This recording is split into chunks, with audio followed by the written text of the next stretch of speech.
Aku coba dijawab.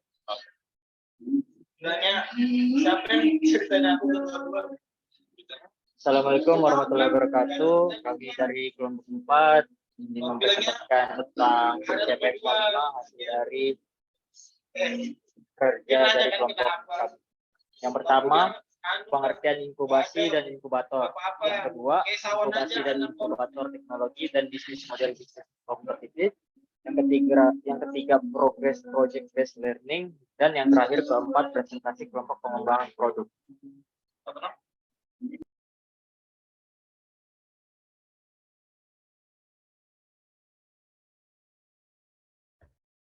Baik, selanjutnya inkubasi dan inkubator. Istilah inkubator dan inkubasi itu pertama kali digunakan di dunia kedokteran untuk perawatan bayi baru lahir dengan kondisi belum siap untuk hidup di luar rahim.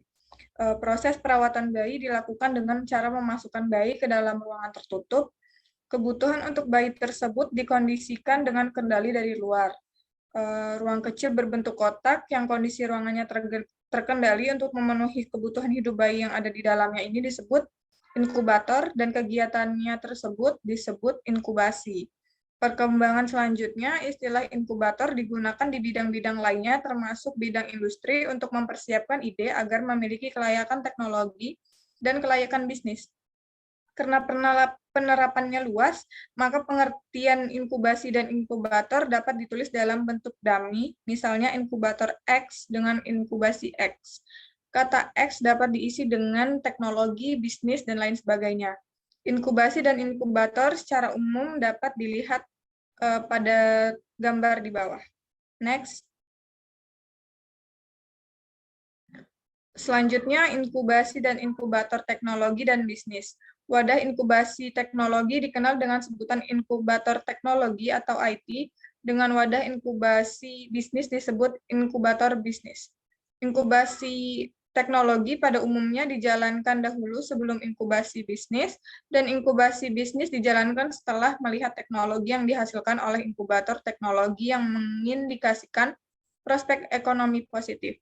Inkubator teknologi biasanya ditempatkan pada perguruan tinggi atau lembaga riset, sedangkan inkubator bisnis dapat ditempatkan pada keduanya. Jadi berikut adalah ilustrasi hubungan antara inkubasi dan inkubator teknologi bisnis. Pada inkubasi dan inkubator teknologi menghasilkan teknologi siap pakai dan siap diproduksi, sedangkan inkubasi dan inkubator bisnis itu melahirkan perusahaan baru atau spin-off berbasis teknologi. Next.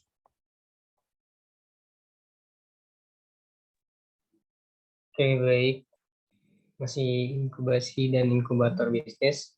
Dalam konsep inkubator, bibit diinkubasi dalam 3 tahap, yaitu tahap inkubasi awal, tahap inkubasi, dan post-inkubasi.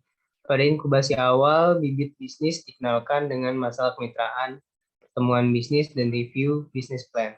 Pada tahap inkubasi dilakukan uji pengelolaan usaha yang meliputi uji kesiapan perangkat teknis, organisasi, dan SDM, mentoring, consumer survey, serta analis, serta sertifikasi.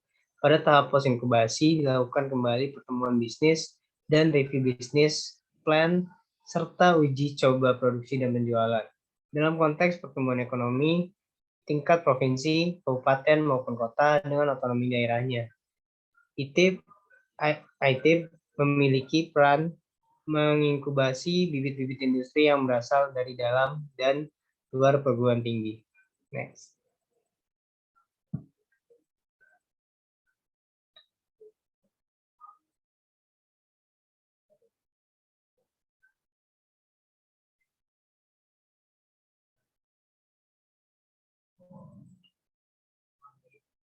Oke, baik.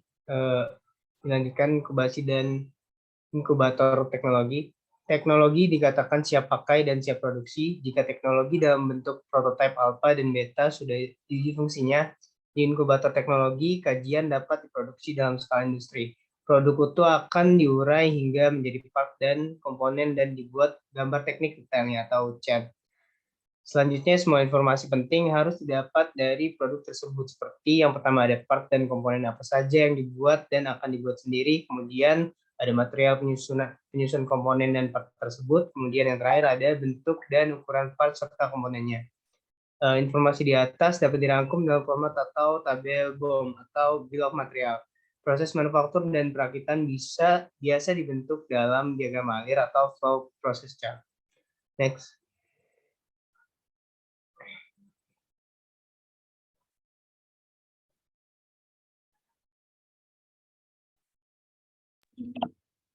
Nah, selanjutnya model bisnis kompetitif. Dalam akronim ZIRCLIN ada 7 karakter pelaku bisnis yang sukses, yaitu kreatif, inovatif, risk taker, komitmen, independensi, dan network. Sedangkan dalam akronim P2M3 yaitu produk, permission, modal, market, atau pasar dan manajemen. Selanjutnya dalam menjalankan bisnis diperlukan A. 1. Visi dan misi, B. Goal, C. Budaya kerja, D. Struktur organisasi, E. Job description, F. Key performance indicator, G. SOP atau bisa dibilang standard operating procedure, dan H. Monitoring atau evaluasi. Berikut ada gambar dari ZIRCLIN, P2M3 dan yang lain-lain.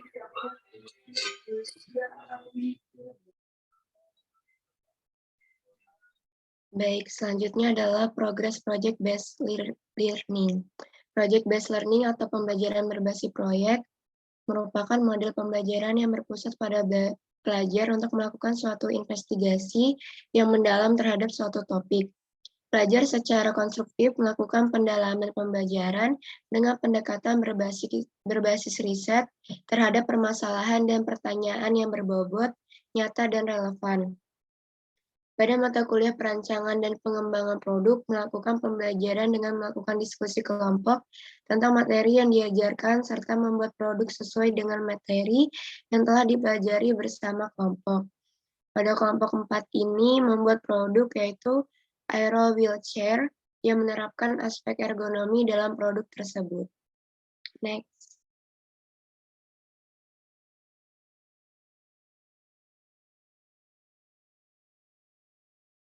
Selanjutnya ada presentasi kelompok produk.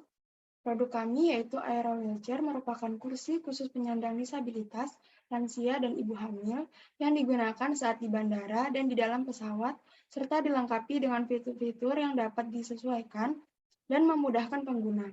Aero wheelchair ini merupakan produk inovatif yang menerapkan aspek ergonomi yang meliputi unsur kerja, antropometri, dan usability dalam membuat produk tersebut.